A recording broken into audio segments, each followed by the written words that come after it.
Okay, good evening guys. Ngayon pong gabi ay mag-a-unbox tayo or mag-a-unbox tayo ng binili ko produkto sa on 7 days. Okay? Watch nyo po.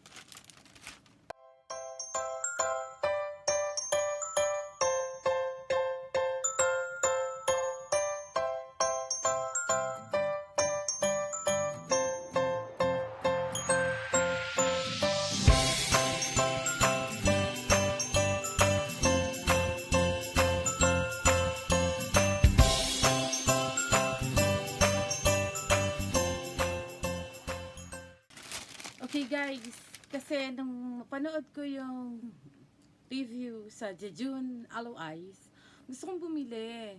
Kaya lang, wala akong ma-orderan dito. Tapos sa net, ang mahal. So what I did, nagpunta po ako sa on 7 days. Ayan. Nagpunta ako dyan. Ito ay isang parang store dito sa Japan na marami kayong mabibili. May mga yung mga pangregalo na medyo social-social, pero mura, dito yung matatagpuan. So, alam nyo, yung natagpuan ko, dito sa 7 days, nakakatuwa. Yan. Ito yung tindahan na on 7 days. Kahit po saan meron yan. On 7 days, if you want to buy something for a gift, makeup, payong, mga gamit sa bahay, meron dyan. Okay, kung mapapansin nyo, bagong paligo din po ako kasi gusto ko siyang itry. Actually, na-try ko na siya kanina. Nag-sample ako, ayan o. Kung mapapansin nyo, medyo lighter na yung skin ko dito. Tignan nyo, dry yung skin ko. Kasi wala pa po akong pinapahid kahit ano. Kaya yung iPad Pro yung ginamit ko para medyo malaki-laki at makita nyo yung kaibahan. Okay? So, ang una kong nagustuhan, itong ano to, whole body zenshin yakuyo bihaku lotion. So ano siya whitening body lotion. So talagang tinanong ko kung pwede itong gamitin sa mukha. Kasi talagang grabe. Alam nyo, sinubukan ko siya sa kamay ko kanina. Napakabilis ng effect niya na umuti. So, gusto ko siyang itry sa mukha. Kaya, naligo muna ako para itry natin siya. Okay, whitening body lotion siya in the flower Edelweiss. Ayan. Masyado pang maliwanag. Ayan. Para medyo makita nyo, no? Made in Japan, 150 ml. If you can see, kasi yung liwanag medyo nagaano. Sige, iiwas natin siya. Ayan, no? 150 ml.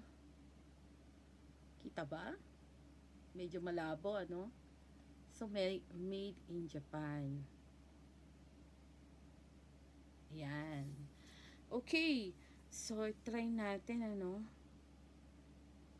I-spray lang siya sa balat. Tapos, puputi na siya. Kung titingnan nyo, ayan. Tingnan nyo, ano? Wala akong nilagay sa mukha ko. Ayan, may mga freckles ako. Ayan, wala akong nilagay sa mukha ko. Wala kahit ano yung nunal ko. Ayan, nagmumura. Nunal siya, pero parang blackheads yung dating niya. Pero nunal po siya. Ayan, wala ho ako nilagay sa face ko kahit ano. So, dun muna tayo sa kamay, ano. Ayan, medyo lighter na yung sa kaliwa kasi inisprayan ko siya na konti kanina. Tingnan po natin. Sprayhan uli natin to.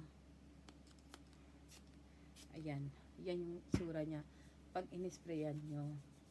Tapos siya. Gaganyan lang. Napansin nyo, lumilinaw na siya kaagad. Ayan o. Diba? Sprayan natin yung kaliwa. Tingnan natin. Ayan. Yung magiging effect niya. Na-amaze talaga ako kanina nung sinubukan ko siya. Ayan, luminaw na siya.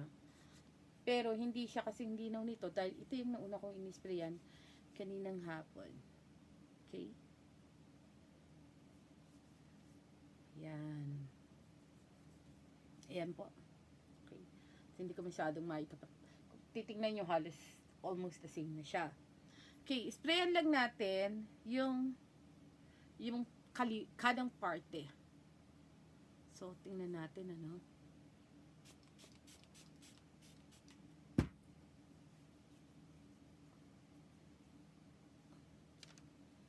Tingnan natin yung magiging epekto niya.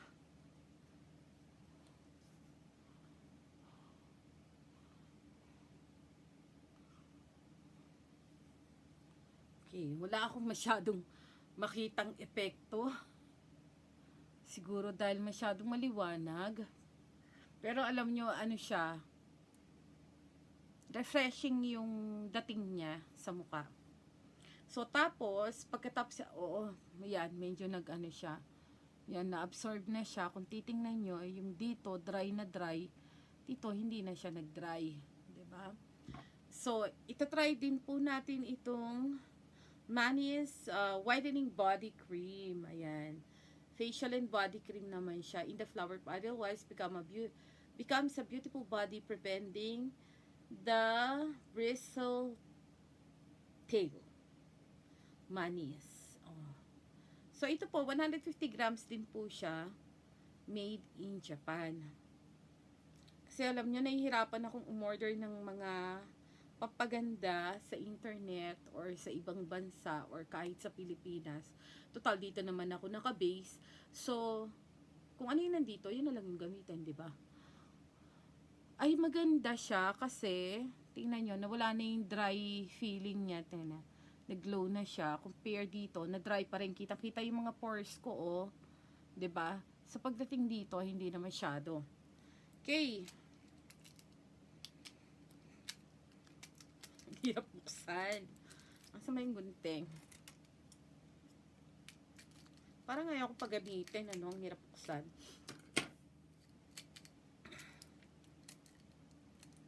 So, alam nyo, ang kagandahan dun sa tindahan na binilang ko, yung 7 days, is kahit saan meron siyang branch dito sa iChicken.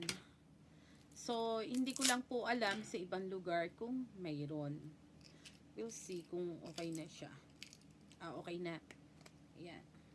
Tingnan po natin, ano. Ay, ang lang. Alam daw pala nung biglang bumuhos. Ayan. So, ito siya. Lagyan natin tong kanan. Kung saan tayo. Sama natin yung kanan leg pala. Hindi pala natin na-sprayan yung kanan leg. No? Pero later. Pero ang sabi kasi nung sales lady, ano, unahin daw muna tong cream, tapos, saka yung spray. May ganun pala. Pero, parang mas trip kung unahin yung spray. Kasi, di ba yung sa Pilipinas, yung mga, ano, pangkaraniwan namang pampaganda is toner muna, di ba, bago yung cream. Bakit ba nagaganto tong, ano, sumusobra yung linaw. Yung liwanag. Tingnan natin yung kaibahan. Tapos yung iba, ipapahid ko na dun sa kamay ko. Uy, namatay yung ilaw. Why is that? Mukhang nagbabanta ng mag-brown out. Mapunde ang ating ilaw. Kagabi ganyan din yan eh. Ayan na, kung titingnan nyo. Diba? So, what can you say? Tali nga natin ang ating buhok. May patali.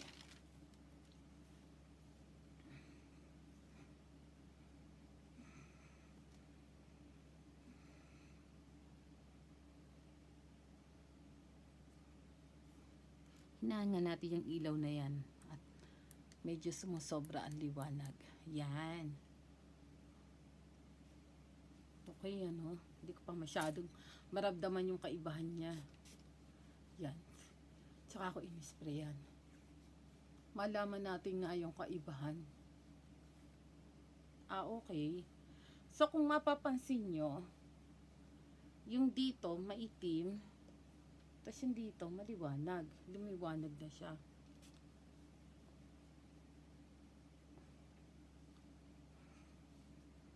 Okay. Yung pala yan. Pero, maganda yung pakiramdam niya, magaang. So, Yung sa kamay naman, kung papansin niyo, pumuti talaga tong sa kaliwa compare dito sa kanan, no? Tuloy na natin kasi dito na tayo.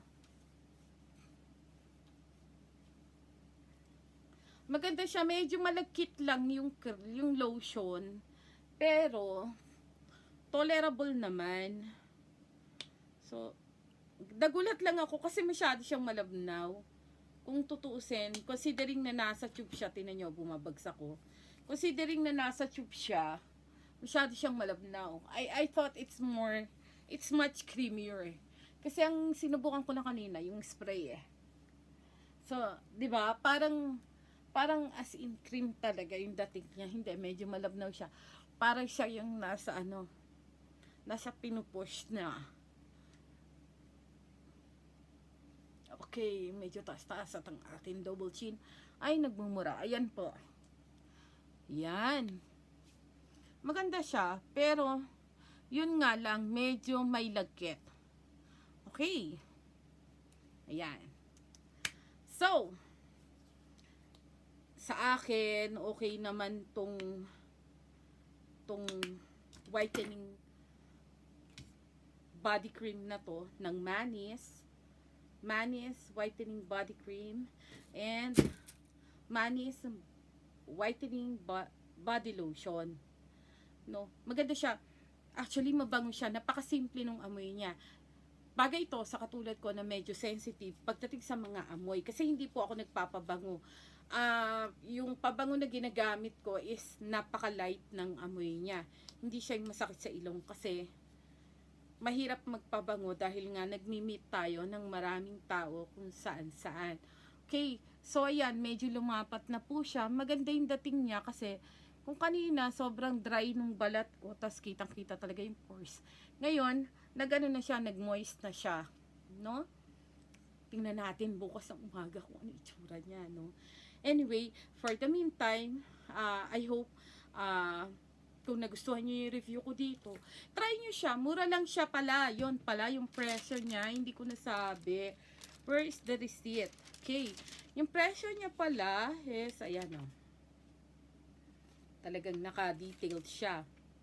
Yung whitening body lotion. No, this is 1,500 yen.